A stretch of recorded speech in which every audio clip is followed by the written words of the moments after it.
የሆነ ኤርሚ ብሎ የሚሳደብ ቢኖር ለምሳሌ ማነው አንድ ሰሙ የሚባል አሁን እየተሳደበን ደግሞ ለሱ መልስ ይዘ እንዳትመጣ አደራ ላለሁ ኤርሚዬ በእግዚአብሔር ፊት ታው ትናንትና ወንጌል ሲሉ የነበሩ ናቸው። ዛሬ የወንጌል አይደለም የኔ ጠላቶች ሆነው የተነሱ እና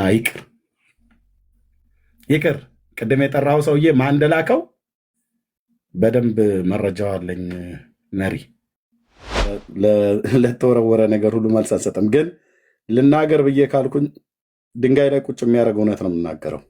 እውነት ነው፣ ስድብ አይደለም የምናገረው፣ እውነት ማለት ነው። እንኳን ደህና መጡ አባ መላኩ። መነኩሴ ነዎት? ከይቅርታ ጋር እሺ፣ አልተሳሳትንም ማለት ነው። እንኳን ደህና መጡ።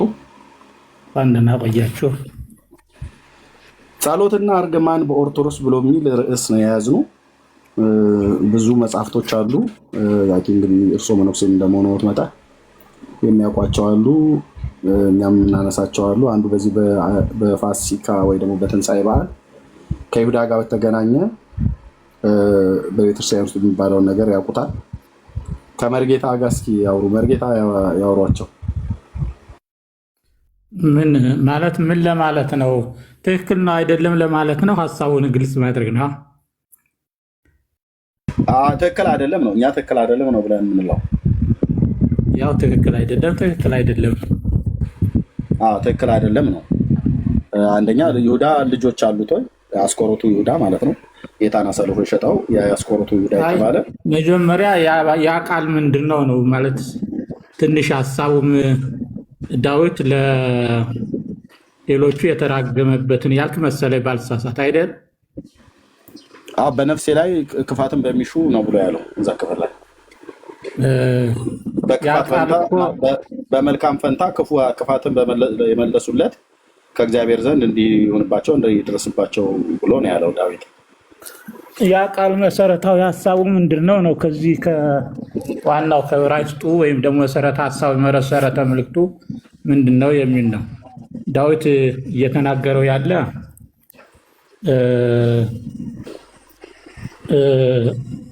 እንዲህ ይሁን ዳዊትን ጠላቶቹ ዳዊትን ምን አሉት ነው እዚያ ላይ ያለው ሀሳብ። ጠላቶቹ ዳዊት መልካም ስለመለሰላቸው መልካም ስላደረገ እነሱ ግን ክፋትን መለሱለት። እስቲ በደንብ ትንሽ የምታናገሩ ከሆነ ልናገራለሁ። እዚያ ልወጣ ይችላሉ። እየቀደማችሁ እኮ ነው። ዳዊት ያለው እዚያው መሰረተ ሀሳቡ ምንድን ነው? ለምሳሌ በአደባባይ ተረትቶ ይውጣ፣ ሚስቱ መበለት ይሁን፣ ልጆቹ ዳደጎች ይሁኑ እያሉ ይረግሙኛል ነው ሀሳቡ ራሱ። እንዲህ እያሉ ይሰድቡኛል። ከዚያ በኋላ ምን አለ? እነሱ ይራገማሉ፣ አንተ ግን ባርከኝ። ዳዊት እየረገመ ሳይሆን ሌሎቹ የሚረግሙትን እርግማን በዝርዝር ለእግዚአብሔር እያቀረበ ነው ሀሳቡ ማለት ነው። አሁን ግልጽ ነው። እሺ፣ ታዲያ በዚህ ክፍል ላይ ሐዋርያቱ ሹመቱን ሌላ ይውሰድ ብሎ የሚለውን ቃል ጠቅሰው በሐዋርያ ሥራ መጽሐፍ ምዕራፍ አንድ ላይ እሱ ሌላ መዝሙር ነው። እሱ ደግሞ ሌላ ነው መዝሙር ያለ። እሱኛው መዝሙር ሌላ ቦታ ነው ያለ፣ ከሁለት ላይ ነው ያለው። እሱ መዝሙር አቆራኘው ሐዋርያትን እየው ልታይ ከአስቆሮቱ ይሁዳ ጋር ግንኙነት ከሌለው ታዲያ ይሁዳ ወልዱ ብሎ የሚለውን ቃል እርግማን ቃል ለቤተክርስቲያን የምትናገረው ነው እያልን ያለ ነው። አይደለም አካሄዱ ትክክል አይደለም እኮ ነው መጀመሪያው ላይ። አይ ምኑን አካሄዱ ትክክል አይደለም? እየነገርኩት አካሄዱ ትክክል አይደለም ነው ብለው የሚሉት። ሹመቱን ሌላ ውሰድ ብሎ የሚለው መዝሙር ሌላ ክፍል ላይ እንዳለ እኔ አውቃለሁ።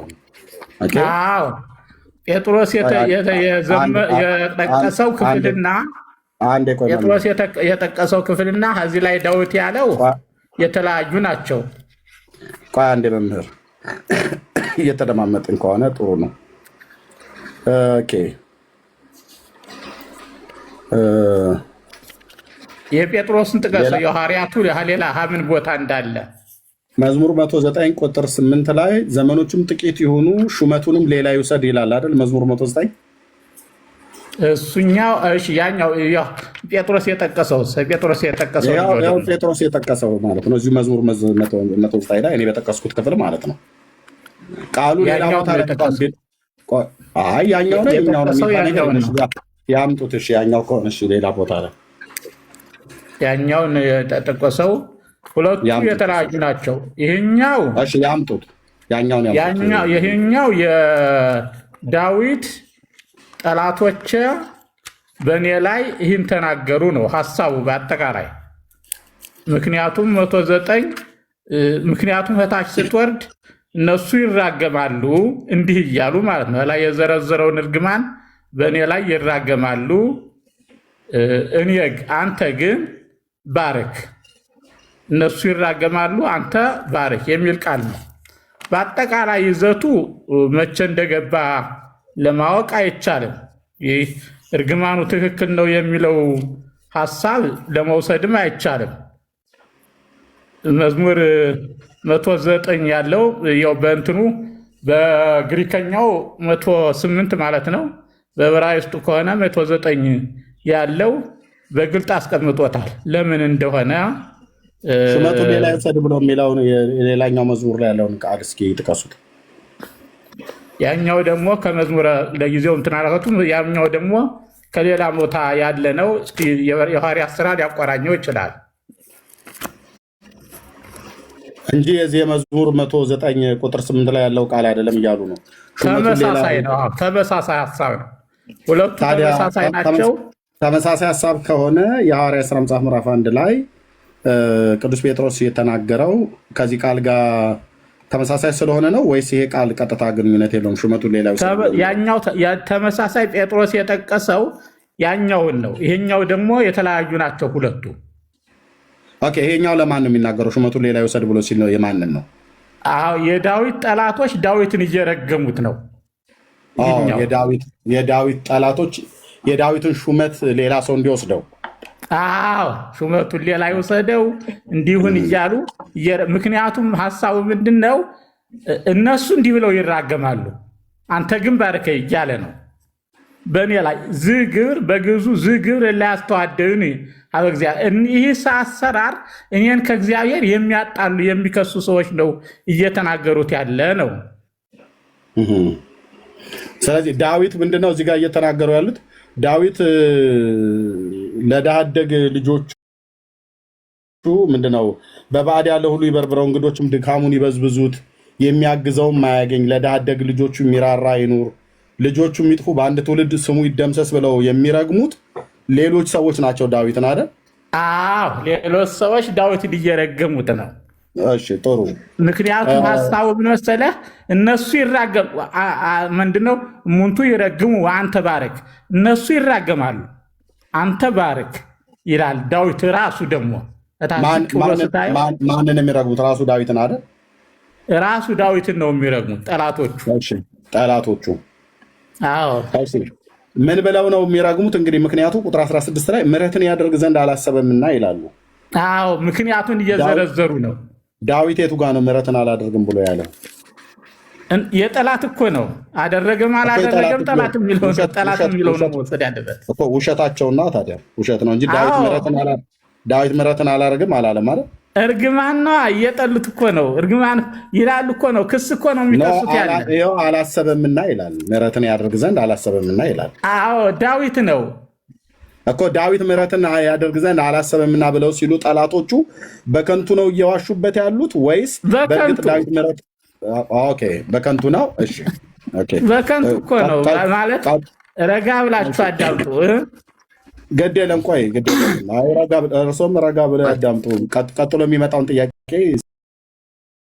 የተሰበረውንም ሰው ይገድል ዘንድ አሳደደ ይላል። ማንን ነበር የተሰበረውን ሰው ይገድል ዘንድ ያሳደደው? ዳዊት። አጠቃላይ እነዚህ ሁሉ ፈጠራዎች ናቸው፣ በዳዊት ላይ የተፈጠሩ ፈጠራዎች። እሺ መርገምን ወደደ ይላል። ዳዊትስ የቱ ጋር ነው መርገምን የወደደው? አሁንም ያ ነው። በዳዊት ላይ የተነሱ ጠላቶች ዳዊትን ዝቅ ብለህ ሂድ፣ አሁን ቀጥልታይ ዝቅ ብለህ ቀስ እያል ነው የምናዘግመው። መርገምን ወደደ ወደ እርሱ መጣች ይላል። ዳዊት ጋር ወደ ዳዊት ጋር መርገም መጣለች። አዎ በላት ሳሚ የተባለው ሰው ዳዊትን በዚህ መልኩ የረገመው እርግማን አለ። ዳዊት እነዚህን አሰባስቦ ነው ጠላቶቹ እንዴት እንደሚረግሙት መርገምን ወደደ፣ በረከትን ጠላ እያሉ እንደሚጠሉት የእነሱ ሀሳብ አጠቃላይ ዳዊት መርገምን ስለወደደ መርገም ወደሱ መጣበት። ጠላቶቹ ዳዊት መርገምን ወዶ ሳይሆን ዳዊት ቆይ እነሱ መርገሙን እያመጡበት ነው። ዳዊት ግን ስለወደደ እያሉ እየረገሙት ነው። ኖ አይደለም። ቆይ መርገምን ወደደ ነው የሚለው። ወዳጁ ማን ነው? ዳዊት ነው። ምንድን ነው የወደደው? እርግማንን የወደደው። ሳሚን ደግሞ ሲሰድበው እንኳን ተዉት። እግዚአብሔር ምናልባት የእሱን ስድብ አይቶ ይምረኝ እንደሆነ ቁጥር 20 እስቲ አነበው። ቁጥር 20 አነበው። እንደዛ የለም። ቀስ በቀስ ነው የምንሄድበት። ከላይ ጀምረን እንደውም እንመለሳለን። ዳዊት መርገምን ወደደ ብለዋል እርሶ ማለት ነው። አሁን እኮ ዳዊት እኮ ይህን እያደረገ አይደለም። ይመልሱልኝ። ዳዊት መርገምን ስለወደደ እነሱ ሳሚን የጠቀሱት ሳሚ የሚባለውን ተሳዳቢ ሰው የጠቀሱት በሱ በኩል እየሰደበው መርገምን ስለወደደ ዳዊት ማነው? ሳሚ ደግሞ መርገሙን ከነዚህ ሰዎች ጋር ሆኖ ወደ ዳዊት እያመጣ ነው። ወደ እርሱ መጣች። አሁን ምልህን አዳምጥና ኋላ መጨረሻ አይሻልም? ጽድቅን የወደደው ወይስ መርገምን የወደደው? አሁን የዳዊት ጠላቶች ምን አሉ ነው? የዳዊት ጠላቶች ምን የሚበሉ መርገምን ወዷል ወይ? እሱ እኔ መርገምን ወድጃለሁ ብሎ አለ? አልወደደም። ዳዊት መርገምን አልወደደም። ታዲያ መርገምን ወደደ ብለው ያሉት እነማን ናቸው? አሁን እነዚህ ከእግዚአብሔር ጋር ይህ ስራ ከእግዚአብሔር ዘንድ የሚያጣሉኝ ስራውን እኮ ነው። ይህ ሰው እሱ ታች ላይ ነው እኮ ያለው መምህር፣ ታች ነው ገና ስንደርስበት ነው። አጠቃላይ እነዚህ ሰዎች እውነተኞች አይደሉም። ጠላቶቹ እንደሆኑ ገብቶናል። ዳዊት መርገምን ወዷል? አልወደደም። ወደ እርሱ መጣች ብሎ የሚለው ያልወደዳት መርገምን በሳሚ በኩል ነው ወደ እሱ የመጣችው። ዳዊት መረገም የሚገባው አይደለም፣ ግን እየረገሙት ነው። በሚረግሙት ሰዓት ላይ ታዲያ ምን ብለህ ሳሚ በሚረግመው ሰዓት ላይ እንደውም ከዚህ ይህንን አንድ ውሻ ምናምን ነገር ብሎ የጦር አለቆቹ የነበሩት ሄደው ሊወድቁበት ሲሉ ተዉት አላለ? እና አሁን እኮ ዳዊት የሚለው ያለ ሳሚን ብቻ አይደለም እኮ ረጋሚዎቹን በሙሉ ነው። ተዉት ብሏል አይደል? አሁን እዛ ጋር ሳሚን ብለው ስለጠቀሱ ዳዊት ተዉት ብሏል አይደል? እንትን ካልሰጠህ ልወጣ ነኝ። ለምን ይወጣሉ? ባፍ ነው ትናገረው። ኮንቨርሴሽን ነው ታዲያ፣ ኮንቨርሴሽን ነው። እኔ አሁን ምለውን ስታስጨርስ ነው መናገር ያለብን። የምለውን ስጨርስ አንተ ደግሞ ጥያቄው ሳስጨርስ እኮ እያቋረጥከኝ ነው። ችግር የለም ይቀጥሉ። ሙሉ ሀሳቡን ልናገር። ምንድን ነው የሚጀምረው? አምላኬ ሆይ ምስጋና ያንዝም አትበል ነው። ከዚያ የኃጢአተኞች አፍና የተንኮለኞች አፍ በእኔ ላይ ተላቆብኝና ይላል።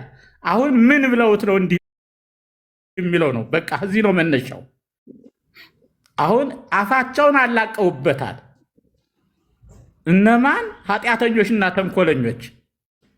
ምን ብለው የሚለውን አሁን ከቁጥር 1 ጀምርና እስከ አሉት እንደሆነ እነማን? ኃጢአተኞቹ ተንኮሎችና ኃጢአተኞቹን አፋቸውን በላይ አላቀውብኛልና ነው የሚለው ያለ። ምን ብለው አላቀቁ የሚለውን ይህን ዝርዝር በጠቅላላ ዝርዝሩን ይናገራል። ወደ እግዚአብሔር ያቀርባል ዳዊት። የሚሉት እነማን ናቸው ለሚለው የኃጢአተኞች አፍና የተንኮለኞች አፍ በላይ ተላቁ። ከዚያ በኋላ ምን አለ? በነፍሴ ላይ ክፉን በሚናገሩ አንተ ግን አቤቱ ጌታ ሆይ ስለ ስምህ ምሕረትን በእኔ ላይ አድርግ። አሁን ስለ ስምህ ማለት ስለ ማንነትህ፣ እኔ ማንነትህን አከብራለሁ፣ ስምህን አከብራለሁ። ስለ እኔ ብቻ ሳይሆን በእኔ ስላለው ማንነትህ እባክህ ይህንን አድርግ፣ ባርከኝ ይላል ዳዊት። ከላይ ያለው የኃጢአተኞችና የተንኮለኞች አነጋገር ነው። አሁን በተግባባን? እሺ ልመልስልዎት አባት። እሺ መልካም። ከላይ ከቁጥር 1 ጀምሮ ያለው ያው ነው። ዳዊት ለመዘምራን አለቃ የዳዊት መዝሙር ብሎ ነው የሚሄደው። ከዛ ቁጥር 20 ላይ ይህ ስራ ዝግብር የሚለው ይህ ስራ ከእግዚአብሔር ዘንድ በሚያጣሉኝ በነፍሴ ላይ ክፋትን በሚናገሩ ላይ ነው አለ። በሌላ አይደለም ይሄን ያወጅኩት፣ ይሄን የተናገርኩት ተናጋሪ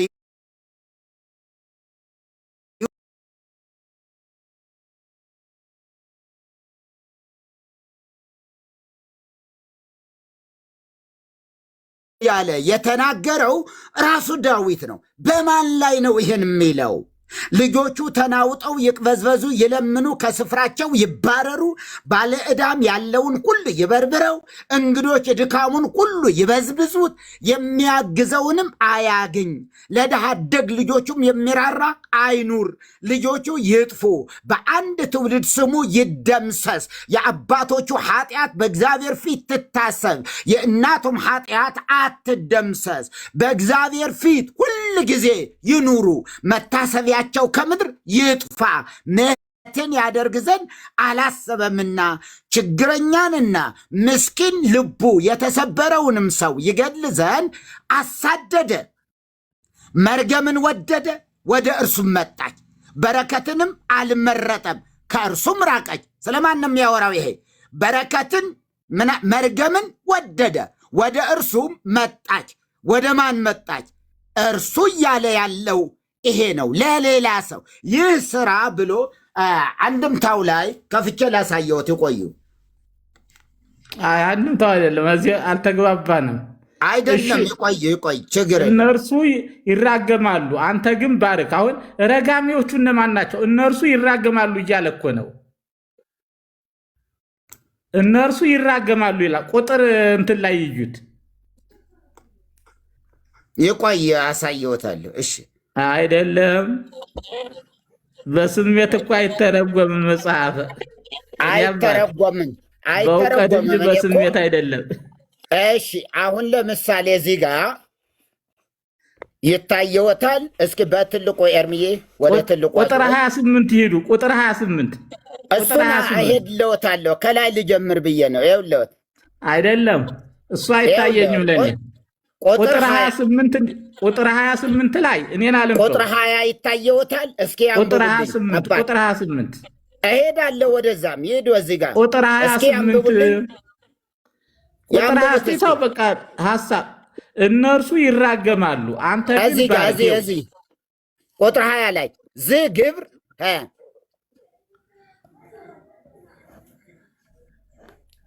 ዝመርገም ሲል ነው ይላል። እንዲያውም ዝግብር ለእለ ያስተዋድዩኒ ሀበ እግዚአብሔር አላለ። ያስተዋድዩኒ ግዕዝ አልተማሩም እንዴ? ያስተዋድዩኒ ሀበ እግዚአብሔር አለ። ዝመርገም አለ ሲል ነው። ይህ መርገም እኔን ከእግዚአብሔር ጋር በሚያጣሉኝ በሚያሳጡኝ በጠላቶቼ ይሁንባቸው። ንባቡን ነው መያዝ ያለብን። ዋናው ንባቡን እንያዝ። እነርሱ ይራገማሉ፣ አንተ ግን ባረክ። እነርሱ ይራገማሉ። ተራጋሚዎቹ እኮ ሌሎች መሆናቸውን ቁልጭ አድርጎ አስቀምጦልናል። በጠላቶቼ ይሁንባቸው እኮ አለ። አይደለም፣ እሱ የአንድምታው አፈታት ነው። ንባቡን እንያዝ። አንድምታው ልክ አይደለም። ቁጥር 28 ምን ይላል? ቁጥር 28 ልክ ነው አይደለም? አንድምታው ልክ ነው አይደለም? መጀመሪያ ልክ አይደለም ስህተት ነው ይበሉኝ። አንድምታው ትክክል አይደለም ይበሉኝና እንለፈው። አዎ ተናገር። ትክክል አይደለም። ገጸ ንባብ ቀጥላ ቃል ነው እንጂ የሚያዝ የአንድምታ ትርጉም መመሪያ አይሆንም እንዴ? እኔን ከእግዚአብሔር ጋር በሚያጣሉኝ በሚያሳጡኝ በጠላቶቼ ይሁንባቸው እያለ ነው እኮ ዳዊት። ይሄ እንግዲያ እነርሱ ይራገማሉ፣ አንተ ግን ባረክ ሲል ምን ማለቱ ነው? እነሱ ይራገማሉ። እውነት ነው፣ ቃል በቃል ነው እኮ። አዎ፣ እና ቃል በቃል ነው የምፈልገው። ይተውት፣ አንድምታው እንዲህ የሚባለውን ይተውት። በቃ እኮ ተሳስተዋል፣ ትክክል አይደለም ይበሉኝ። አንድምታው ከተሳሳተ ተሳስቷል። ቃል በቃል ነው የምወደው። ስለዚህ አንድምታውን አይቀበሉትም። የምቀበልበት አለ፣ የማልቀበልበትም አለ። እንደዚህ ተብሎ ሳይሆን እዚህ ክፍል ላይ ቁጥር 20 ላይ ያለውን መምህር አንድምታው የምቀበለውም አለ የማልቀበለውም አለ አይደለም። እዚህ ክፍል ላይ ቁጥር 20 አሁን መርጌታ ያወጡት ላይ አንድምታውን ሲተረጉሙት አባቶች ተሳስተዋል ነው ይሄ ክፍል ተሳስተዋል ነው ብሎ የሚሉት እርሶ? አዎ፣ በዚህ ሀሳቡ ላይ በሱ ሀሳብ አጥርተው ቢሄዱ ከመርጌታ ጋር ቀጥሉ፣ አጥርተው ቢሄዱ ለማለት መርጌታ ቀጥሉ። እሺ፣ እነርሱ ይራገማሉ አንተ ግን ባረክ ብሎ ስለመለሰው እነርሱ ምን ብለው ተራገሙ ነው ያለው። ከላይ ያለውን ቃል ስለረገሙት ነው። ምክንያቱም ይህ ቃል ፈች ነው። መጽሐፍ ቅዱስ መፍታት ያለብን በመጽሐፍ ቅዱስ እንጂ ከዚያም አምጥተን ከዚያም ለቃቅመን ያ ይላል ይህ ይላል በማለት አይደለም። መጽሐፍ ቅዱስ ራሱ ይተረጉማል። ራሱ መጽሐፍ ቅዱስ ልክ ግን ምን መሰለዎት፣ አሁን በዚህ ነገር ላይ አባቶችስ ምን አሉ? ለመሆኑ ይሄ ክፍል ምን ብለው ተረጎሙት ብለን ለማየት ነው የሚያገለግለን እንጂ ከዋናው ምስጢር ከዋናው ቃል ቆዩኝ ከዋናው ቃል ይበልጣል ማለት አይደለም። ነገር ግን ዝመርገም ሲል ነው። ይህ መርገም እኔን ከእግዚአብሔር ጋር በሚያጣሉኝ በሚያሳጡኝ በጠላቶቼ ይሁንባቸው።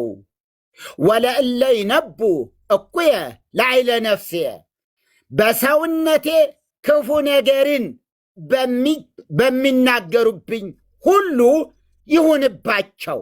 ማን ነው ይሄን እያለ ያለ? ዳዊት ነው። ዝመርግም ማለት እነዚያ የተናገሩት ማለት ፍች እኮ ያው ነው።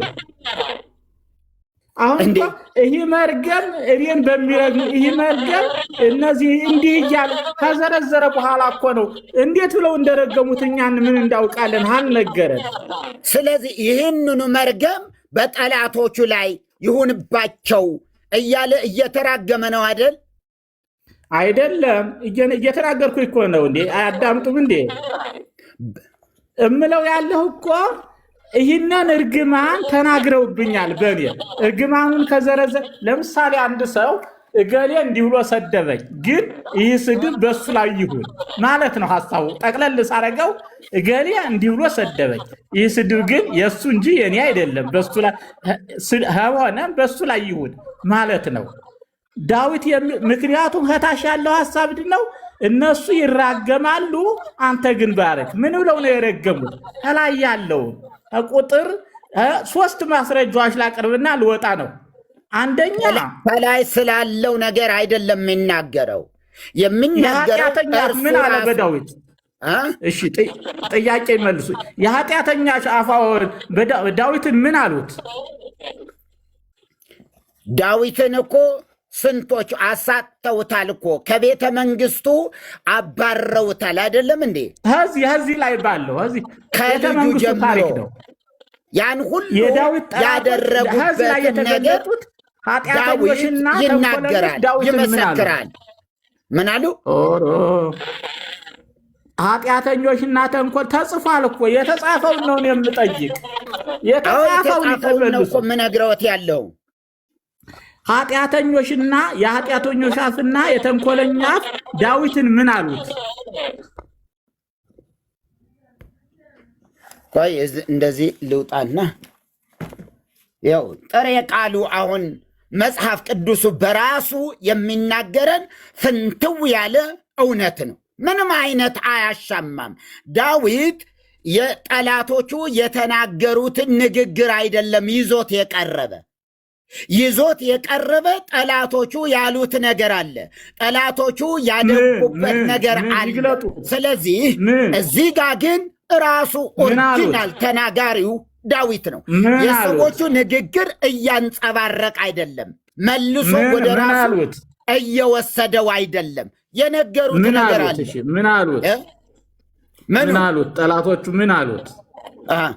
ጠላቶች ረግመውታል። ጠላቶች ደግሞ እኔ እየጸለይኩላቸው እኔ እየባረኳቸው እነሱ ግን ይረግሙኛል ብሎ የተናገረበት ክፍል ነው ይሄው ራሱ።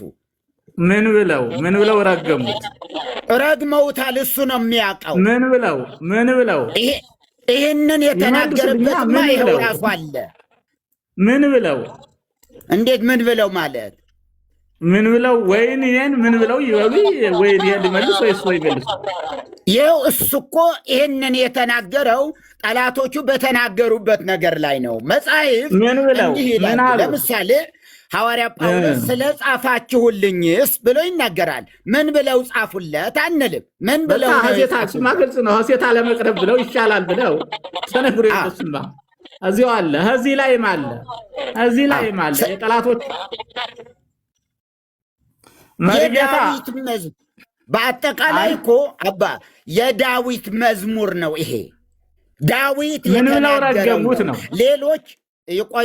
ሌሎች ሰዎች የተናገሩትን እያንጸባረቅ አይደለም። ሌሎች ሰዎች እንዲህ ብለውኛል እያለ አይደለም ነው። ምን ብለው ረገሙት ነው ጥያቄው። ይረገማሉ ብሏል። ምን ብለው ረገሙት? አዎ ይራገማሉ፣ ይረግሙታል። እነ ሳሚ ለምሳሌ ሳሚ የሳኦል ዘመድ የሆነው ሳሚ ትቢያ እየነሰነሰ አፈር እየበተነ አንተ የደም መሬት እያለ አንተ የደም ሰው እያለ ይበትንበት ነበር፣ ይረግመው ነበር። ሌላ እንሂድ። በዚህ መሰረትማ ይኸው እኮ ተጻፈ እኮ በግልጽ ነው እኮ የተጻፈ። አይደለም አሉኝ። እሺ በሉ እየወጣሁ ነው እንግዲህ። ለምን ይወጣሉ? አንድምታውን አለመቀበሉ በጣም አድንቄዎታለሁ። የተሳሳተ ትርጉም ነው የነሱ ትርጉም ማለቱ ወጥ እንዴ። እሺ ለሌሎቻችሁ ግን ሳሚ የተባለ ሰው ይረግመው እንደነበረ መጽሐፍ ቅዱስ ያወራል። መጽሐፍ ቅዱስ ይናገራል፣ በስፋት ይናገረዋል። አንተ የደመር ከኋላው እየተከተለ እንደውም ወታደሮቹ የዳዊት ተከታዮች ምን ይል ነበረ? እንግደለው ወይ እንምታው ወይ ሲሉት ታውት። ምናልባት እግዚአብሔር ልኮት ከሆነስ፣ ምክንያቱ ኃጢአቱን ያውቃል፣ ዳዊት በደሉን ያውቃል፣ እግዚአብሔርን እንደበደለ ይገባዋል። ስለዚህ ይሄ ሰው መራገሙ ምን ብሎ ነው የሚያስበው ማለት ነው? በቃ እግዚአብሔር ልኮታል ማለት ነው። እግዚአብሔር ልኮት ሊሆን ስለሚችል ተውት ይርገመኝ ብሎ የፈቀደበት መንገድ አለ። እዚህኛው ላይ ግን እገሌ ለሚባል ተራጋሚ እነ እገሌ ለሚባሉ በሚል ምልከት አይደለም። በቀጥታ የሚናገረው እነዚያን ምን እያለ ነው? እየተራገመ ነው ያለ በግልጽ። ለዚህ ነው የአንድምታው ተርጓሚዎችም አልተሳሳቱም። የሚሳሳቱበት መንገድ አለ። አዎ አለ። በጣም ብዙ ይሳሳታሉ። ብዙ አንድምታ ላይ ቅማንት ይላሉ፣ ጎንደሬው፣ ትግሬው፣ ጎጃሜው እና ኦሮሞው፣ ጋላው ምናምን ነገር እያሉ ይናገራሉ። እዚህ አንድምታ ላይ ምን አገናኘው ከዳዊት ሕይወት ጋር ብንል ምንም የራሳቸው እዚህ መልክዓ ምድር የኢትዮጵያን መልክዓ ምድር ለመስጠት የሄዱበት መንገድ ካልሆነ በቀር ዳዊት ቅማንትን አያውቅም። ላያምንበት ቤተ ክርስቲያን እንደሚሰራ እንደ ቅማንት ይላል አንድምታ 22 ላይ መሰለኝ። ላያምንበት ላይሰግድበት ቤተ ክርስቲያን እንደሚሰራ እንደ ቅማንት እያለ ይሄዳል። ቅማንት ግን የዚህ ጎንደር ያለ እንትን ነው፣ ማህበረሰብ ነው ቅማንት የሚባለው።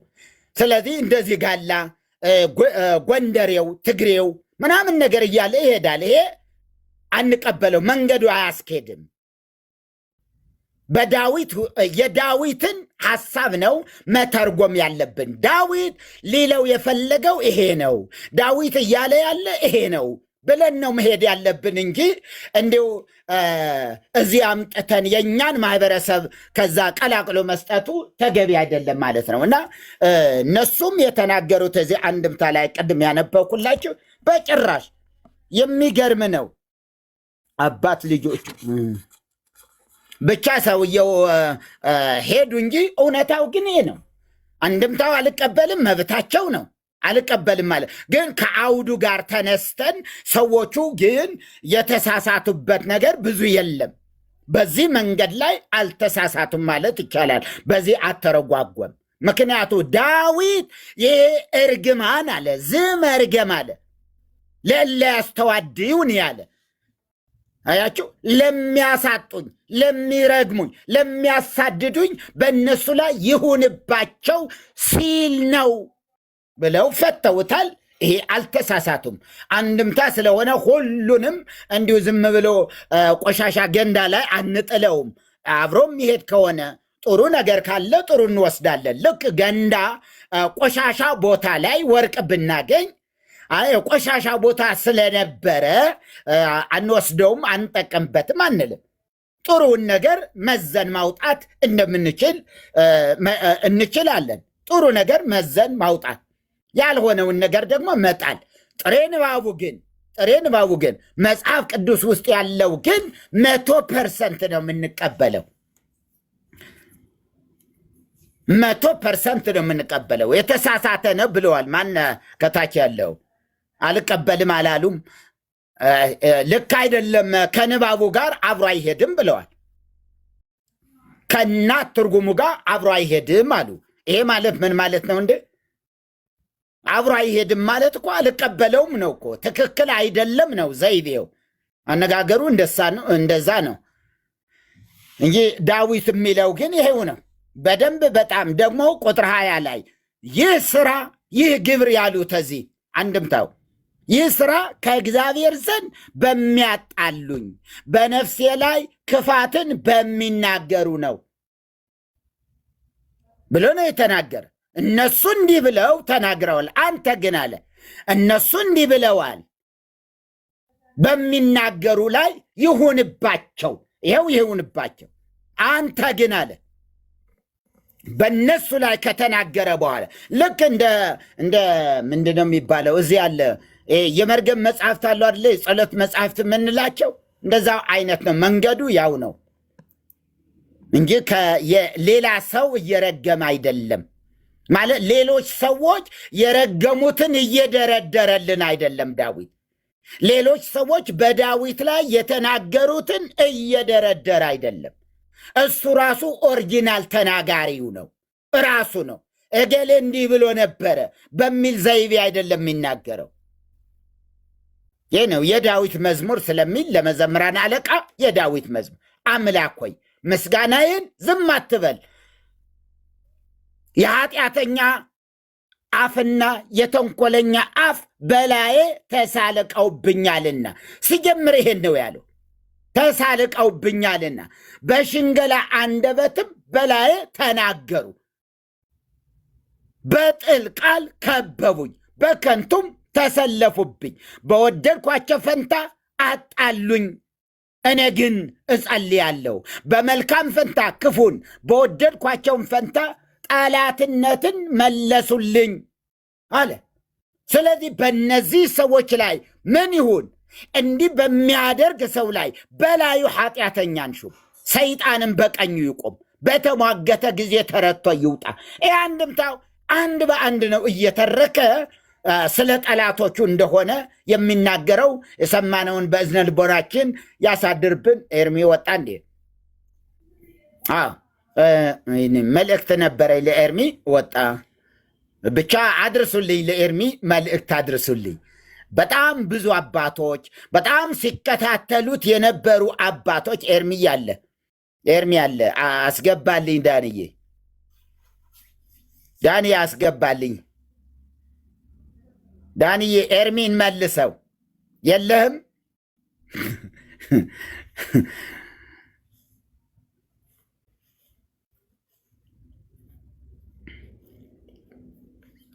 ሌሊት ነው ከሱ። እሺ ግን አንዴ እሰይ ኤርሚዬ ጌታ ይባርክህ የኔ ወንድም። በጣም ጀግናው ኤርሚ፣ በጣም ማከብርህ መወድህ ወንድሜ። ከብዙ ሰዎች ፊድባክ ደግሞ አንዳንድ ሰዎች ስንሄድ ከጓደኞችም ጋር ስንሄድ ምን በቃ ጨፈጨፍ መጽሐፍቶቹ ሲወደዱ ዛሬ ያወጣቸው ዛሬ የተነጋገርክባቸው መጽሐፍት ከፍ እያሉ እየተወደዱ እየሄዱ በጣም ብዙ ሰዎች ሲከታተሉ ነበረ። አሁን እሱን አቁመኸዋል፣ እሱን ትተኸዋል። አሁን በዚህ ምክንያት ሲሰሙ የነበሩ አባቶችም የእውነት ነው ይህ ሰው ምን ሆነ ምን ነካው መካሪ ለምንድን ነው ማትመክሩት የሚሉ የሚያውቁን ሁሉ ለምን አትመክሩትን በቃ ተዋቸው ሰውን ተው በቃ የተሰጠ ይሄ አገልግሎት ነው ይሄ አገልግሎት ነው የሆነ ኤርሚ ብሎ የሚሳደብ ቢኖር ለምሳሌ ማነው አንድ ሰሙ የሚባል አሁን እየተሳደበን ደግሞ ለሱ መልስ ይዘ እንዳትመጣ አደራ ላለሁ ኤርሚዬ በእግዚአብሔር ፊት እዚህ ባሉ ቅዱሳን ፊት እነግርሃለሁ አደራ እንዲሁ በእውነት ከሰማኝ ወንድሜ በእውነት ነው ከሰማኝ አደራ በቃ ተወው በቃ ያንተ ስራ ከዚህ ቀደም ነግሬሃለሁ አይጥለ መግደል ላውንቸር ሽጉጥም እንትንም አያስፈልግም መጥረጊያ ነው የሚያስፈልገው መጥረጊያ ነው የሚያስፈልገው የተሰጠ ጸጋ የተሰጠ ራእይ አገልግሎት አይደለም የዚያ ሁሉ ገድላቱ ድርሳናቱ የተሰጠህን ወደ ጎንትተ ከዚያ በኋላ ያችኛዋን እንትናን በጭራሽ አይመጥንህም ካንተ ጋር አብሮ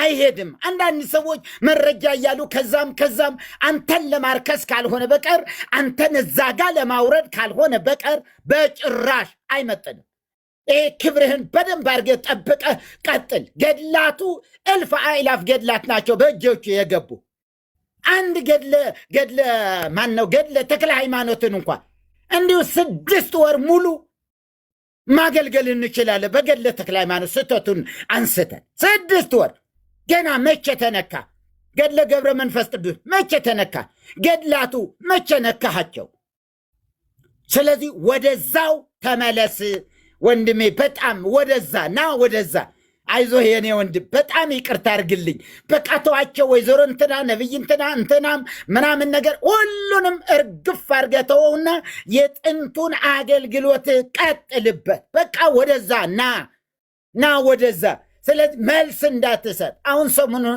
ያየው ትናንትናም ከትናንትና ነፍሴ እየተጸየፈ እያዘንኩ ነበረ ደግሞ ምን እያልኩ ነው እንዲሁ ኤርሚ አሁንም ደግሞ ለዚህ መልስ እሰጣለሁ በራሱ አይመጣም ግን ሰዎች ይኸው ጉዱን ይኸው የእንትና ጉድ ይኸው የድሮ ያደረገው ይኸው ኧረ ተወው እሱን እንዴ በጣም ትልቅ መሳሪያ ነው እኮ የተሰጠ ትልቅ በምድሪቱ ጨለማ ያለበሰ የምድሪቱን መርገም ልትሰብር እንጂ ግለሰብ ላይ አይደለም ኤርሚዬ እኔ በጣም ነው ያዘንኩ መቼም ካንተ በላይ አላቅም ያለው ራእዩም ድምፅም ትሰማለህ የመንፈስ ቅዱስን ድምፅ የምትሰማ ወንድም ነህ ተዋቸው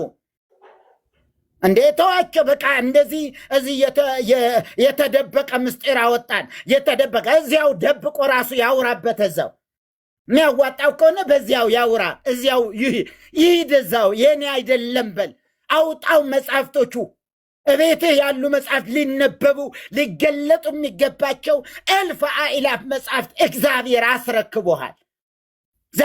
አስረክቧል በዚያ ጋር ሂድበት ነው ምለው በጣም እንትን ብያለሁ ዳንዬ በጣም ማከብርህ መወድ ወንድሜ በጣም አከብርሃለሁ ወንድሜ ተባረክልኝ እና በጣም ሶሪ እንግዲህ ያንተ ጊዜ ነው እንትን ያልኩ ለኤርሚ ግን በቃ ውስጤ እያዘነ እና እዛ ስንሄድም ቤተ ክህነት ምናምን አካባቢ ምን ሆኖ ነው ይህ ሰው በቃ የተወው እማይል ሰው የለም እንዴ ምን ሆኖ ነው የተወው ነው የሚልህ እዚህ እንትና ጋር ወይዘሮ እንትና ነብይ እንትና ጋር ማንም አያይም እኔም አልገባም የእውነት አላቅበትም ማልገባው ስለማላ ገድል ይዘህ ብትወጣ እገባለሁ ቢያንስ እሞክራለሁ ያንተን ያህል እንኳ ባልቆፍረው ባላጠናው ግን እሞክራለሁ ገድሉ እጄ ላይ ካለ ወይ ደግሞ በንባብ በጆሮ ጠቢብነት ምናምን ነገር እንደዚህ አለ አይደለ በዛ ያነበብኳቸው ያወቅኳቸውን አወራለሁ እዚህ መጥቼ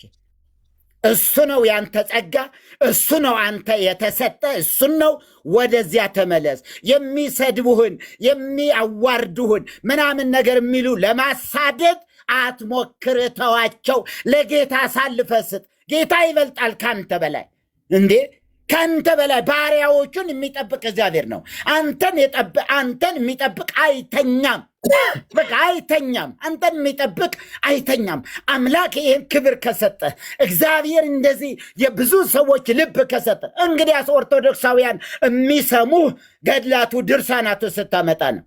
አየር ላይ ያለውን አይደለም ነገር ቲክቶክ ላይ ያለው ቲቶዶክስ አይደለም። በምድር ላይ ያሉ ሲኖዶስ ጳጳሳት ምናምን ዛሬ ደግሞ ምን መጣ፣ ዛሬ ደግሞ ምን ይዞ ይመጣ ይሆን እያሉ የሚፈልጉ አንተን ከዚያ አትውጣ። እንዲህ በጌታ ፍቅር ነው። አባቶች እዚህ አላችሁ፣ ወንድሞችም አላችሁ፣ እህቶች አላችሁ። በውስጥ ቢሃይንድ ደግሞ እኔ አላቅም ምን ያህል ሰው እንዳለ። እውነታው ግን ይሄ ነው። መልስ አትስጥ እባክህን፣ መልስ አትስጥ። እዚያው የሚለያዩ ካሉ እዚያው እርስ በርሳቸው ይሟገቱ። በዓል ለራሱ ይሟገት አለ ኢዮአስ የጌዴዎን አባት። በዓልን ካፈራረሰ በኋላ በዓል አምላክ ከሆነ እሱ ራሱ ስለ ራሱ ይሟገት እንጂ ምናምን አለና ከዛ ልጁን ይሩበዓል አለ። በበዓል ላይ ስልጣን ያለው ይሩበዓል፣ የበዓል አሸናፊ። ስለዚህ ያንተ አሸናፊነት ሌላ ጋ ነው ያለ እና የሚጎትቱ አንዳንድ እንትኖችን ተዋቸው። ጌታ ይባርክ ዳንዬ፣ እግዚአብሔር ይባርክ። ጥሩ አገልግሎት ነው ያለህ አንተም፣ እግዚአብሔር ይመስገን። ኤርሚ እንግዲህ ሶሪ ብያለው፣ ይቅርታ። ልናገረው የሚገባኝ ነው ግን የተናገርኩት ውስጤ ላይ ያለ ነገር ነው እና ይቅር በለኝ። እንግዲህ አንድ ብለህ ግን እንዲ አደራ ለሰሙ እንደገና እንትና ብለህ ግን እንዳትገባ። እንደዚህ ገንዘብ ዘርፎ ምናምን የሚሉ ቢኖሩ ተዋቸው፣ እሱ እዚያው ይመልሱት። ተባረክልኝ። ብሩካን ሆነ እዚህ ያላችሁ ሁላችሁ። አሜን። መሪ ጸጋ ይብዛልህ፣ ተባረክ። ያ ተባረኩ። ጌታ ኢየሱስ ይባርካችሁ። ሶሻል ሚዲያ ላይ ፌመስ ለመሆን በቃ ኤርሚን መስደብ ነው፣ አለቀ። እሱን ነው የሚያደርጉት እና ለዚህ ነው ወንድምነትም አይ ቲንክ በትዕግስት ዝም ብሎ እያያቸው ያለውና በቃ ይሄ የታወቀ ነው። ኦልሞስት ኖርንበት። መሪ በቃ ፌመስ ለመሆን ሲፈልግ የግድ ታይትል ከፍቶ ታይትል ሰጥቶ ኤርሚን ከሰደበ ብዙ ሰው ይሰማዋል፣ ብዙ ሰው ያደምጠዋል። እና አንዱ መንገድ ነው ፌመስ ብቻ ሳይሆን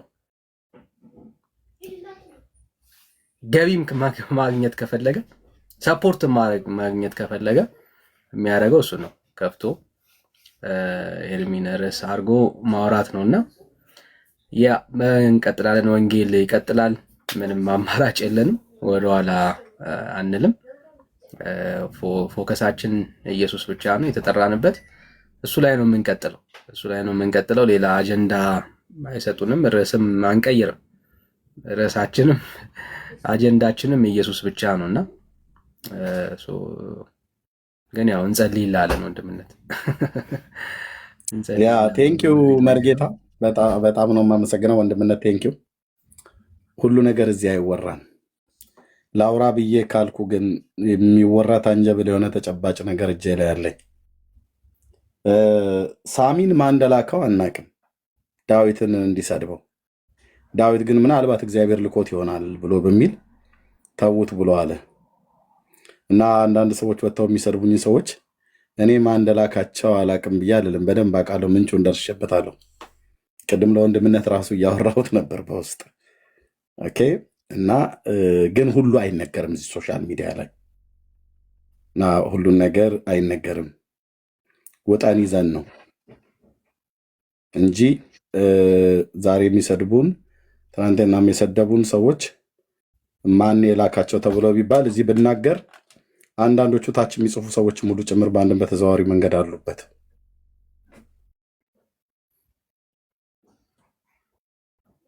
አሉበት እዚሁ ገስት ላይ ይቀመጡ የነበሩ ሰዎች ሁሉ ጭምር ማለት ነው። እና ግድ የለም መሪ በውስጥ አወራሃለሁ።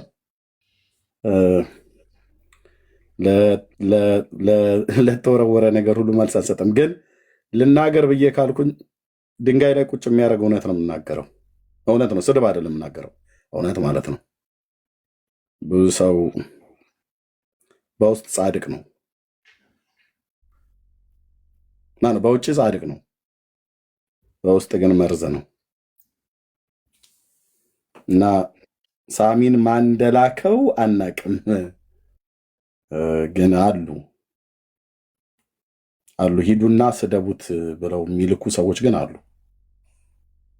የሚሰድቡኝን ሰዎች ሂዱና ስደቡት ብለው የሚልኩ ሰዎች አሉ። እነዛ ሰዎች ወንድሞችም እህቶችም ናቸው። እነዛ ሰዎችን ደርሼባቸዋለሁ። በጌታ መገለጥ እንደዚሁም በእውነተኛ ወንድሞችን መረጃ ማለት ነው። ስማቸውን ብናገር ጉድ ነው የሚፈለው፣ ግን አላደርገውም። ብድራታቸው እንደ መንገዳቸው እግዚአብሔር ይክፈላቸው። ጸጋ ይብዛል ስለሰጠህኝ ወንድማዊ ምክር መርጌታ። ቴንኪው ወንድምነት፣ ቴንኪው። ወደ ሀሳቡ እንመለስ። አላወራውም። ላውራ ብዬ ካልኩ ወንድሞች እህቶቼ፣ እነዛ ሰዎች መጥተው ፊቴ ማውራት አይችሉም። ምንም የጽድቅ ቁመና ስለሌላቸው ማውራት አይችሉም። የአባቶች አምላክ ምስክር ነው። እና ባለፈው እየተናገርኩ ነበር። ይሄን ድጋሚ መናገር አልፈልግም። ታው ትናንትና ወንጌል ሲሉ የነበሩ ናቸው ዛሬ የወንጌል አይደለም የኔ ጠላቶች ሆነው የተነሱ እና ይቅር ቅድም የጠራው ሰውዬ ማን እንደላከው በደንብ መረጃው አለኝ መሪ እና ይቅር። ቴንኪው ወንድምነት፣ ቀጥሉ።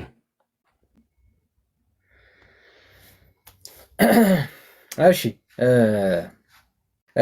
ምንድነው ያነሳነው ሀሳብ በደንብ በማስተዋል እንድትሰሙ እንፈልጋለን።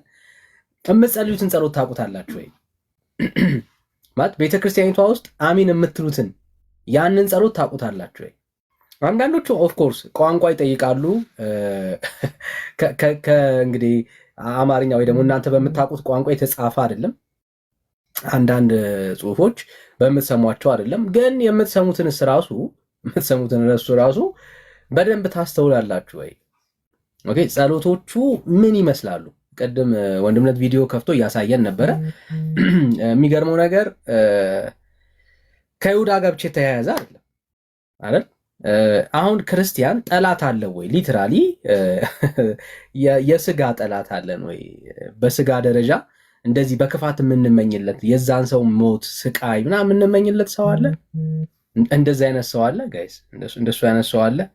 እሱን ነው እየጠየቅን ያለ ነው። ምክንያቱም ቤተክርስቲያኒቷ ውስጥ የሚገራርሙ ጸሎቶች አሉና ምናልባት እናነሳችኋለን ካላችሁ እንድናወራ ማለት ነው። እሺ፣ ሰላም ግሪን፣ ጤና ይስጥልኝ ግሪን።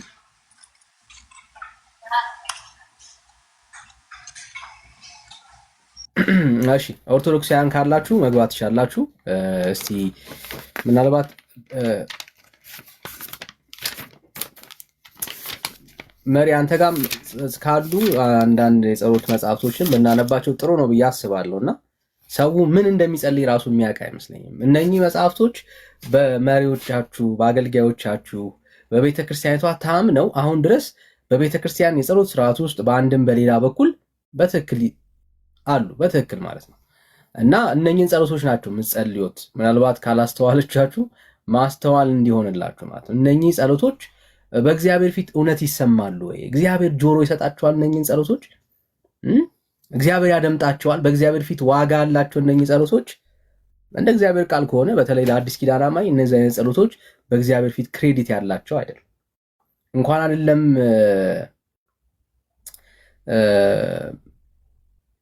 ገና ተሳደድን ብለን እያሳደዱና በድንጋይ እየተወገሩ እንኳን የተሳደዱና በድንጋይ እንኳን እየተወገሩ ይቅር በላቸው የሚል መንፈስ ነው አይደል የተቀበልነው በአዲስ ኪዳን።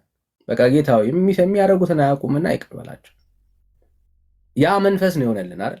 የሚያሳድዱን ምን እንድናደርግ እንድንጸልይላቸው፣ የሚረግሙን እንድንመርቃቸው አይደል? እንድንባርካቸው አይደል? ያ መንፈስ ነው የተቀበልነው ከጌታ ዘንድ የሆነልን ህይወት ያ ነው። ግን ምን ብለው እንደሚያጸልዩዋቸው ግን እነኚህ ጸሎቶች በአብዛኛው ትውልዱ አያውቃቸውም። ምን እንደሚል እንደሚያወራም አይገነዘብም። ቢገነዘብም ከእግዚአብሔር ቃል አንጻር በዚህ በተመዘነ የህይወት መጽሐፍ ቅዱሳዊ በሆነ ሚዛናዊ እይታ አያዩዋቸው። ለምሳሌ እስቲ እናንብባቸው። እሺ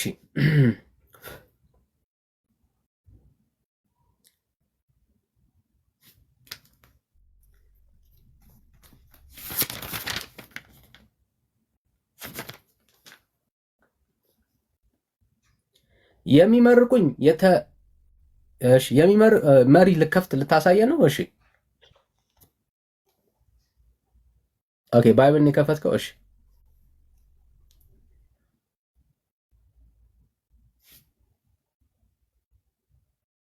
ሚዩት ነህ መሪ፣ ሚዩት ነህ። ያወራ ከሆነ ይሄ መዝገበ ጸሎት ነው። መዝገበ ጸሎት ነው። ኤርሚ ጋ እንኳ ከዚህ በላይ ነው ያለው። ስንት የጸሎት መጻሕፍት ክምችት እንደሆነ እስኪ ከታች መጨረሻ መሰለ የሚናገረው 77 ናቸው። 77 የጸሎት መጻሕፍትን የያዘ ምን አይነት ጸሎት? እንዴት ያለ ጸሎት ነው? ጸሎት ማለት ምን ማለት ነው? የክርስትና ጸሎት፣ የክርስቲያን ጸሎት። እዚህ ቅድም የመዝሙረ ዳዊትን እያየን ነበረ። በጊዜው ተገቢ የነበረ ስለሆነ ጠላቶቻችሁን ጥሉ ይል ነበረ እግዚአብሔር። ጠላቶቻችሁን ጥሉ፣ ወዳጆቻችሁን ደግሞ ውደዱ የሚል ነው የነበረው። አዲስ ኪዳን ላይ ስንመጣ ከኢየሱስ የተማርነው ግን ምንድነው? አፍቅሩ ጸላኢተክሙ፣ ጠላቶቻችሁን ውደዱ፣ ለሚረግሟችሁ ሁሉ መርቁ፣ የሚረግሟችሁን መርቁ የሚል ክርስቲያናዊ የሆነ ሕይወት የተለየ እንደ ብሉይ ኪዳን አይደለም። መዝሙረ ዳዊትን ጠቅሰን ለትምህርታችን ተጽፏል። በነገረ ክርስቶስ ዙሪያ ሰፊ የሆነ መልእክት አለው። ከሕይወት አንጻር ግን ያ አይደለም ማለት ነው።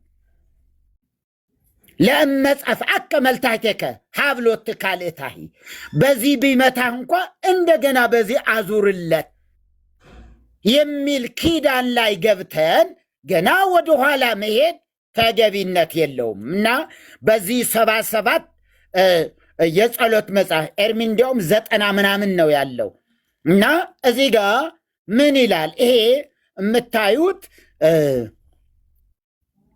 ዘዘወትር ሰይፈ ሥላሴ ነው። ሰይፈ ሥላሴ በገዳማት ባሉ መነኮሳት በጣም የታወቀ በጣም የሚወደድ ጸሎት ነው፣ ሰይፈ ሥላሴና ሰይፈ መለኮት። ስለዚህ ምን ይላል? ቁጥር 7 ላይ 6 ላይ አብ ወልድ መንፈስ ቅዱስ ሆይ ኃያሉ ስማችሁ የሚጋፉኝን ይገፋቸው ዘንድ የሚቃወሙኝንም እንዲቃወማቸውና ፈርዖንን በነቢዩ በሙሴ ምክንያት እንዳሰጠመው ያሰጥማቸው ዘንድ በእናንተ እማጸናለሁ። አልፎ አልፎ ነው የሚሄደው። ጠላቶቼ የሆኑ ሁሉ በመለኮታዊ ሰይፍ ይጨፍጨፉ። የሚገርም ይሄ ነው ጸሎት። ይሄ ጸሎት ነው። አሁን ይሄ ወደ እግዚአብሔር የሚደርስ ነው። ይሄ ክርስቲያን የተባለ የሚጸልየው ጸሎት ነው። ይሄ የክርስትና ሕይወት እንዲህ ይፈቅዳል? አይፈቅድም። ግን ዝም እየልበለው ጠላቶቼ የሆኑ ሁሉ በመለኮታዊ ሰይፍ ምን ይበሉ? ይጨፍጨፉ። ነበልባላዊ በሚሆን ቃላችሁ ስልጣናችሁ ይንደዱ፣ ይቃጠሉ፣ በሲኦል የጨለማ አዘቅት ውስጥ ይዝቀጡ ወይም ይስጠሙ። ሐዘን ከላያቸው አይራቅ፣ ትካዜም ከልባቸው አይጥፋ። ይሄ ነው ጸሎት። ይሄ ነው ኦርቶዶክሳዊ ጸሎት። ሰይፈ ሥላሴን የሚቃወም ማንም የለም። ልቀጥል። ጠላቶቼ እኔ ከምድረ ገጽ ላይ እንድጠፋ በፈለጉ ጊዜ እነሱን ራሳቸውን እንደ ቃየልና ይሁዳ በዱርና በገደል በታትኗቸውና ሲቅበዘበዙ ይኑሩ። አዳምና ሔዋን ከገነት በመውጣታቸው እንዳለቀሱ ጠላቶቼንም የጨርቅ መቀነቻ አስታጥቋቸውና ሲያለቅሱ ይኑሩ። የሚገርም ነገር ነው እኮ። አሁንም እነሆ ጠላቶቼ በእሾህና አሜከላ በተታታ ወጥመድ ውስጥ ይግቡ። ልዩ ሦስት አብ ወልድ ወመንፈስ ቅዱስ ሆይ ለእኔ ለባሪያችሁ ፍጹም ይቅርታን ታደርጉልኝ ዘንድ እማጸናለሁ። ጠላቶቼ ግን በፊታቸው ከፍርሃት በስተቀር በፍጹም ደስታን አያግኙ። ወንጀለኞች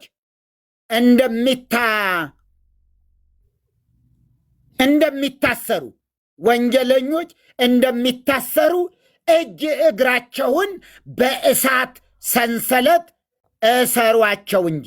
ዳግመኛም ቀድሞ አዳም ከነ ልጆቹ በሲኦል ጨለማ እንደተከበበ እነሱንም የመከራ ጨለማ ይክበባቸው። የሚገርም ወገኖች፣ ይሄ ነው ጸሎት መጽሐፍ። ሙሉ ባነብላችሁ አንድ ሁለቱን ለአንብቤ ላቁም። ጠላቶቼን ይውላችሁ በውሾች ማደሪያ አሳድሯቸው፣ የምታስፈራዋን ያችን የእሳት ባህር አታሻግሯቸው። በእሳት ቀስት ወይም ፍላጻ ንደፏቸው። ልዩ ልዩ ደዌና መቅሰፍት ይታዘዝባቸው። የምህረት ዝናም ወይም ጠል አይውረድላቸው። የሕይወት ቃል አትመልሱላቸው። ልዩ ሦስት አብ ወልድ ወመንፈስ ቅዱስ ሆይ ጽንዕት በሆነች መለኮታዊ እጃችሁ ትባርኩኝና መላእክትም ሁሉ በክንፋቸው በእኔ ላይ ይረቡ ዘንድ እማጸናለሁ። እንዲህ እያለ ይሄዳል። ይሄ ነው ጸሎት። በጣም ብዙ አለ እንደዚህ ባለ ነገር ላይ ይሄ ነው ጸሎት እየተባለ ያለና ያሳፍራል። ብቻ ይሄን መቀበል እንዴት አሳፋሪ እንደሆነ ይህም በዚህ ምክንያት ነው የሕዝባችን መቅበዝበዝ፣ የሕዝባችን ደዌ ብዛት ከዚህ የተነሳ ነው። ረጋሚ እያወቀም ሳያውቅም እንዲህ እያለ ይረግማል። ጎረቤቱ ይገነደሳል፣ ጎረቤቱ ይቅበዘበዛል፣ የጎረቤቱ ልጆች ይቅበዘበዛሉ፣ ይሰደዳሉ። አያችሁ፣ እሳት ይምጣባቸው፣ እሳት ይውደቅባቸው ሲባል እስካስቡት። እንደዚህ አይነት ክርስትና ከየት ነው የመጣው? ከየትኛው መጽሐፍ፣ ከየትኛው ሐዋርያ፣ የየትኛው አባት ነው እንዲህ ብሎ ያስተማረ? ጳውሎስ ነው ወይስ ጴጥሮስ? የትኛው ሐዋርያ ነው ጠላቶቻችሁን እንደዚህ እያላችሁ ርገሙ ያለ? ከጌታ የተማረ ሐዋርያ፣ ከጌታ የተማረ አባት ይህንን አይልም። ይልቁንም መንፈስ ቅዱስን የሚሰማ ይልቁንም በመንፈስ ቅዱስ የሚመራ ሰው ጸሎቱ በራሱ በመንፈስ ቅዱስ ነው። አዲስ ኪዳን መጽሐፍ በማንበብም አይደለም፣ በመጽሐፍ አንብቦ በመጨረስም አይደለም። ይህ በራሱ አንዱ ሌላው ዝም ብሎ ሰዎች ከዓይናቸው ወደ ልባቸው እንኳ እንዳይገቡ የሚያደርግ ነው። ይሁዳ ምዕራፍ 1 ቁጥር 20 ላይ ምን ይላል? ምዕራፍ 1 ነው ያለው ቁጥር 20 በመንፈስ ቅዱስም እየጸለያችሁ። ከመንፈስ ቅዱስ የራቁ ሰዎች ናቸው ወደዚህ የሚንበረከኩ ለማለት ነውና ጌታ ይባርካችሁ። ማስተዋልን ለሕዝባችን ይስጥልን።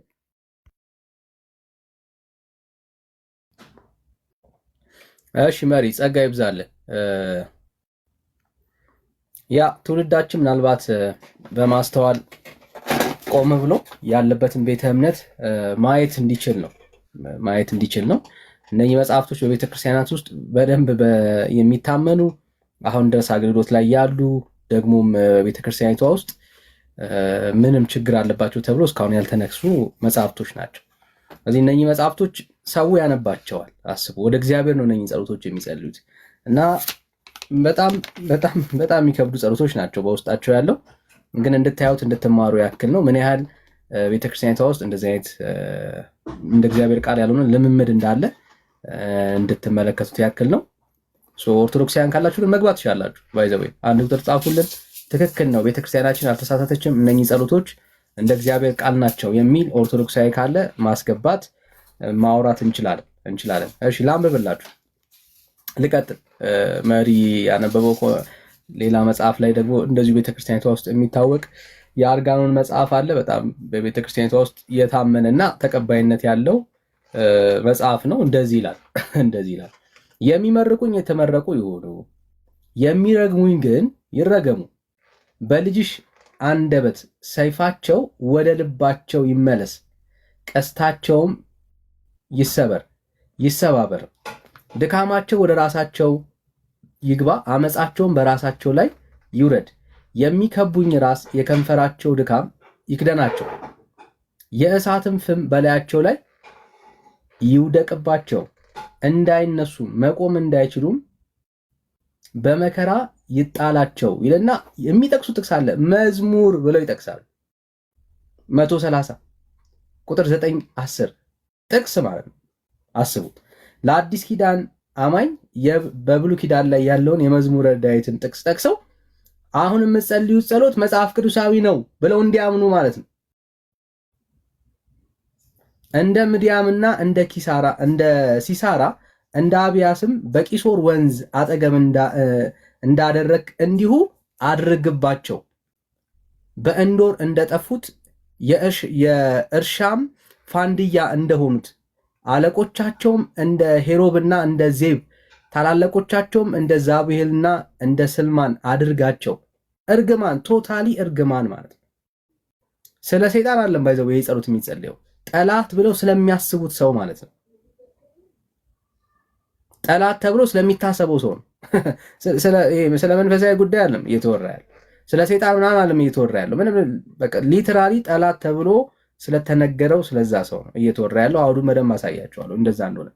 የእግዚአብሔር ማደሪያን እንወርሳለን እንዳሉት አምላኬ እንደ ትቢያ በነፋስም ፊት እንደ ገለባ አድርጋቸው።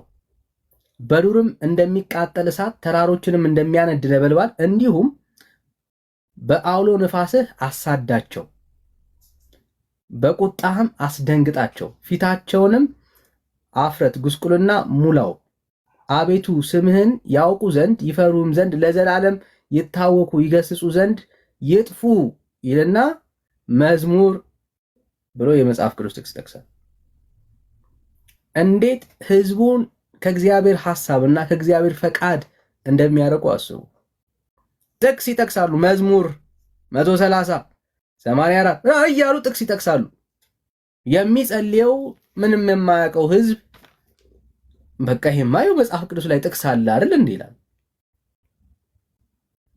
ከዛስ ጎረቤቱ ጋር በሆነ ነገር ቢጣላ እንደ ጠላት ያየውና ለዛ ለጎረቤት ሲጸልይ ይኖራል ማለት ነው። ያንን ጎረቤቱን ወይ ጓደኛውን ወይ ወዳጁን ሲረግም ይኖራል። አስባችሁታል? ሲረግም ይኖራል። ማዕዳቸው በፊታቸው ወጥመድ ትሁንባቸው፣ ደህንነታቸውም አሸክላ፣ አይኖቻቸውንም እንዳያዩ ይጨልሙ። አይኖቻቸው ይታወር ማለት ይጨልሙ። ወገባቸውም ሁልጊዜ ይናወጥ፣ በላያቸውም ላይም መዓትን አፍስስ፣ የቁጣህም ትኩሳት የያዛቸው። አገራቸውም ምድረ በዳ ትሁን። ስለ ሰው ነው እያወራ ያለው። ምድረ በዳ ትሁን፣ በቤታቸው የሚኖር አይገኝ። ስለ ሰው ነው እያወራ ያለው። በቤታቸው የሚገኝ አይኑር። ከተሞቻቸውም በሳት ይቃጠሉ፣ በኃጢአታቸውም ላይ ኃጢአትን ምን አድርግባቸው? ጨምርባቸው። ወደ ጽድቅህም አይግቡ፣ ከሕያዋን መጽሐፍ ይደምሰሱ፣ ከጻድቃን ጋር አይጻፉ ይልና እንዳትረሱ መዝሙር ብሎ ይጠቅሳል። ይሄንን የእርግማን ቃል ለጠላት ብለው ሰጥተው ከጨረሱ በኋላ ህዝቡ እንኳን እንደው በንስሐ ልብ እንዳይመለስ ጥፋቱን በጥቅስ ያስደግፉለታል። አስተውላችኋል?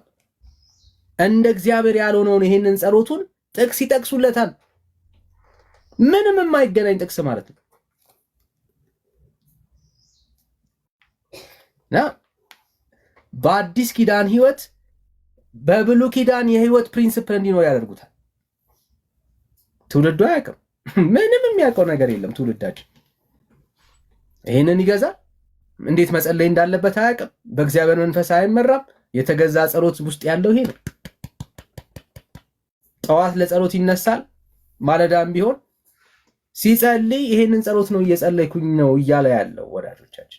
በጾም ወቅት ቢሆንም በምንም የሚጸልየው ጸሎት ይሄንን ጸሎት ነው እየጸለየ ያለው። በእግዚአብሔር ፊት ቆሞ ይሄንን ነው ወንድሜን አይኑን አሳውረው ዘሩ ከቤት ውስጥ ይጥፋ ምናምን እያለ እንግዲህ አስቡት። ይሄ አሁን እግዚአብሔር ፊት ይቀርባል። እግዚአብሔር ፊት ይቀርባል። የጸሎት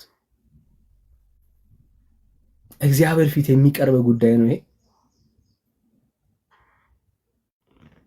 እና በጣም የሚከፋው በደንብ ሲነበብ የበለጠ ጆሮ ጭው የሚያደርጉ ጸሎቶች ነው በውስጣቸው ያሉ። ጸሎት ማለት ከባድ እርግማን ነው ይሄ አንድ አይደለም። ኦልሞስት ቀደም አይ ቲንክ መሪውን በወንድምነት ብሎታል። በቲም ደረጃ ነው። በቲም ደረጃ ሁሉም ጸሎት መጽሐፍቶች ከሰው ጋር ባለ ጠላትነት የተገናኘ እንዲህ አይነት ጸሎቶች አሏቸው። ኦልሞስት ሁሉም ጋር ተመሳሳይ እና የአዲስ ኪዳንን ህይወት የሚያውቅ ቤተ እምነት አይመስልም። የጌታ ልብ እንዲህ አይነት ልብ ከየት ነው ይሆነላችሁ? የሚያሳድዱን እንድትባርክ እንድትጸልይላቸው፣ ቀኝን ቢመታ አዙረ ሌላውን እንድትሰጥ ያስተማረን ጌታ እንዴት አይነት መንፈስ ነው ይሆነል? ጥላችን እኮ ከደምና ከስጋ ጋር አይደለም አይደል? ሐዋርያቶች በድንጋይ እየተወገሩ እየወገሯቸው አይደል? የሐዋርያት ሥራ ምዕራፍ 6-7 ላይ የምናየው ሐሳብ እንደዚህ አይነት እኮ ነው። እየተሰደዱ ይጸልያሉ፣ ይባርካሉ፣ ጌታ ስለነሱ ይቃትታሉ። የሆነልን መንፈስ ይሄ ነው። ከጌታም የተቀበልነው ያየነው መንፈስ ይሄ ነው። እና ቤተክርስቲያኒቷ ይህንን ከየት ነው ህዝቡን የምታስተምረው? የእርግማን መንፈስ ያለበት ጸሎት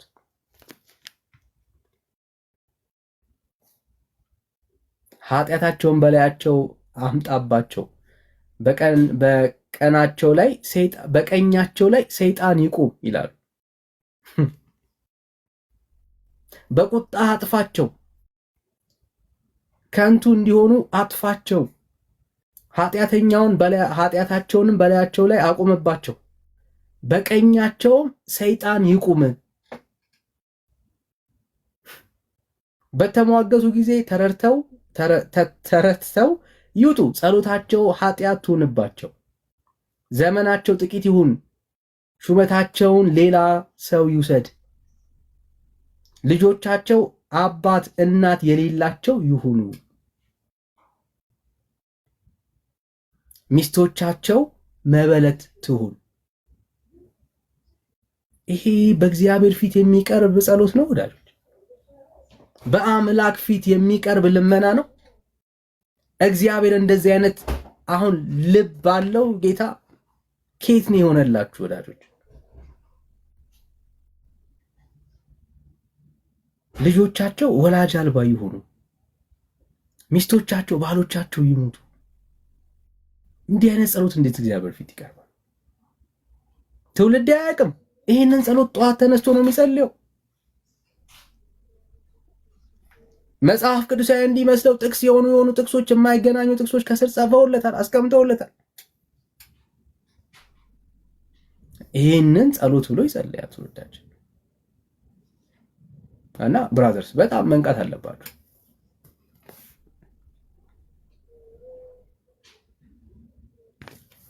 ጆሮ በጣም ነው ጭው የሚያደርገው። ልጆቻቸውም ተቅበዝብዘው ይዙሩ ይለምኑ፣ ከቤታቸው መፈታት የተነሳ ተሰደው እንጀራን ይፈልጉ። አስባችሁታል? ጠላት ያሉት ሰውዬ ጋር ብቻ የሚቆመው ልጆቹ ጋር ይሄዳል። ምግብ አጥተው ምን ለማኝ ሆኑ።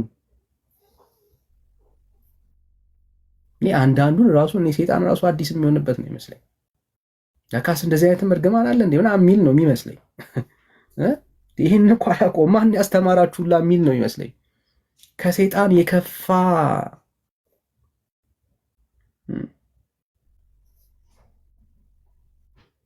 ከዛ ይህ ጸሎት ነው።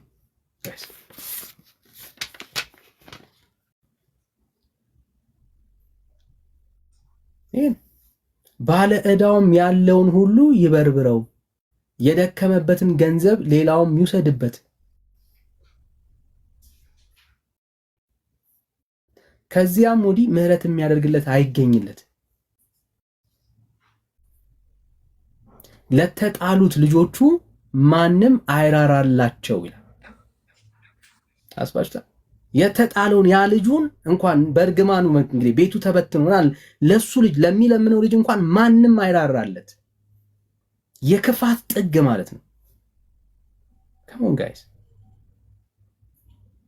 ተጥሎ ተርቦ ያንን ያ ልጅ እንኳን ለሱ ልጅ ምን አይሆን ማንም አይራራለት። ዱ ዩ ቲንክ እግዚአብሔር ይህንን ጸሎት ይሰማል?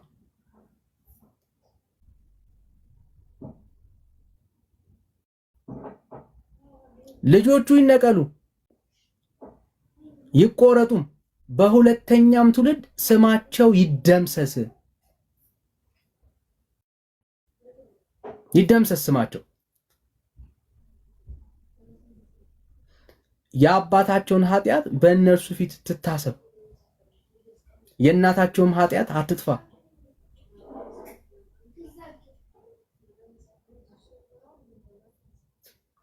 ጋይስ በቀጥለው ጆሮ ጭው የሚያደርጉ ነገሮች ናቸው ያሉት።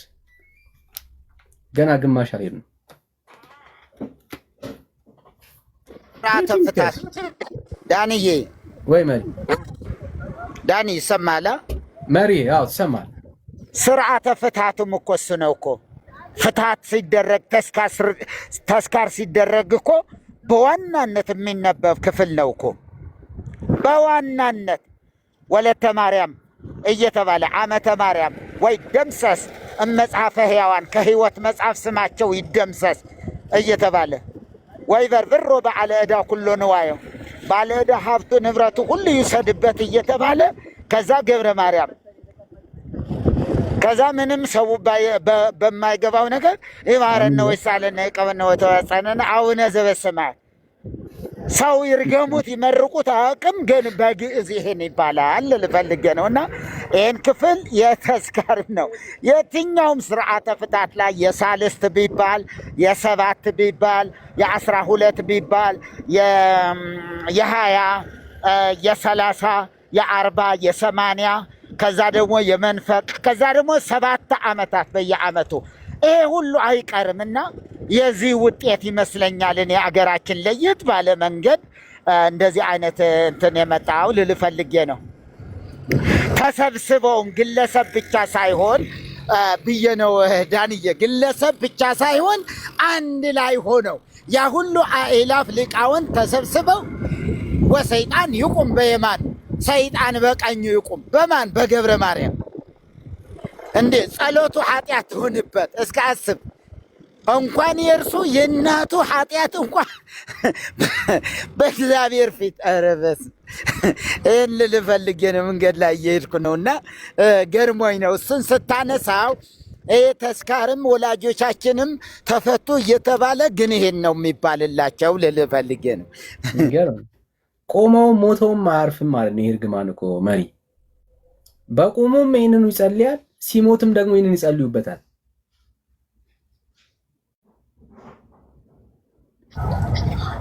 በጳጳሱም በቄሱም አለማወቅ አንዴ ተላልፎ ከተሰጠ እኮ በቃ ይሄ ነው እኮ። ሲፈታ እንደዚህ ሲል የነበረ ነገ እሱ ሲሞት ደግሞ እሱን ደግሞ ይፈቱታል። ሳይፈታ ነበረ ሲፈታ የነበረ። አየህ፣ ያልተፈቱ ፈቺዎች ሳይፈቱ ይፈቱ ነበረ። እነሱ ተራቸው ሲደርስ ሲሞት ደግሞ እንደዚህ ይሄ እርግማን በእነሱ ላይ ይወርድባቸዋል ሲራገሙ ኖረው። እሺ